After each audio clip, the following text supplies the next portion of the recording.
editor of The Resurgent, a Fox News contributor. We also have Lisa Booth of High Noon Strategies and Bruce Turkel of Turkel Brands. Eric, I'll start with you. I thought the lesson of this election was going to be maybe that money didn't matter, that Jeb Bush had rolled in, as David just showed us, with all this money and it didn't work. But if you look at how much was spent in Iowa, Ted Cruz really drilled down on everything he could spend money on. Trump tried not to. Is that kind of the takeaway lesson?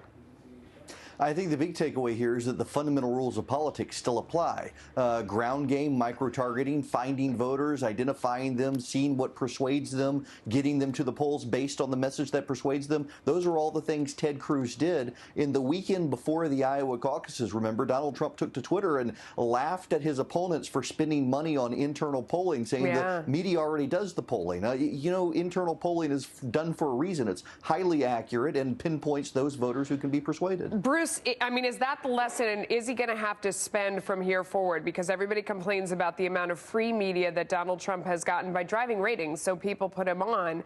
But it looks like in Iowa it was about really spending the money on data, on consulting, on research, on outreach, on ground game. Of course, as you just heard, it's all about the fundamentals, and where Trump did not spend his money, the places where you would get the information you need to have strategy, the ground game you need to get people out, he spent $1.2 million on hats. Right. That's not the way you do it. You can't build a campaign on bluster, on antics, and on speeches. You have to have gasoline and shoe leather. People have to be out. Lisa, is that true across the country, or is it just the way Iowa is played? I mean, maybe when you look at the national polls, Trump is doing really well. It didn't work out in a targeted individual place necessarily, although you would say he came in a very strong second, spending no money. Maybe that's the way we should be looking at it. Well, he did. And look, you have to put a premium on earned media as well. And the reality is that Donald Trump received 25 times more earned media, not necessarily in Iowa, but, nationally, than all of his GOP candidates, all of the GOP candidates combined. So you have to put a premium on what that earned media means if you would look at it from a paid media perspective. But yeah, money does matter. And the reality is, just like what Bruce and Eric said, what we learned from Iowa is the fact that the nuts and bolts of campaigns, it does matter. The retail politicking matters. Yeah. The voter turnout and persuasion matters. And I think what will be interesting.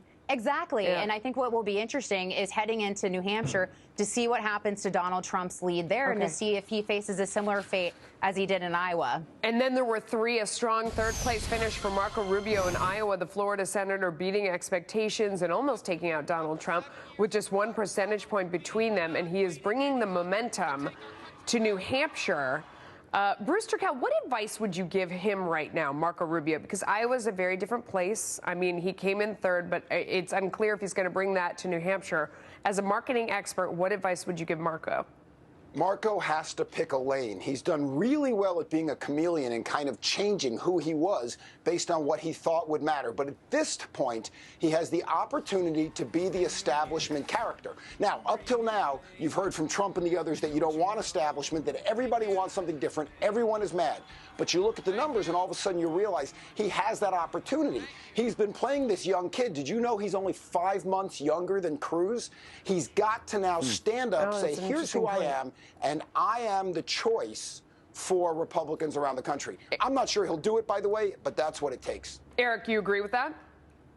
Yeah, I think he's got to consolidate the establishment wing of the party right now. The outsiders still do very well in Iowa, but when you look at Christie, Kasich, Fiorina, Bush, and New Hampshire, there's really not a reason for them to stay in the race if Rubio can do well in New Hampshire.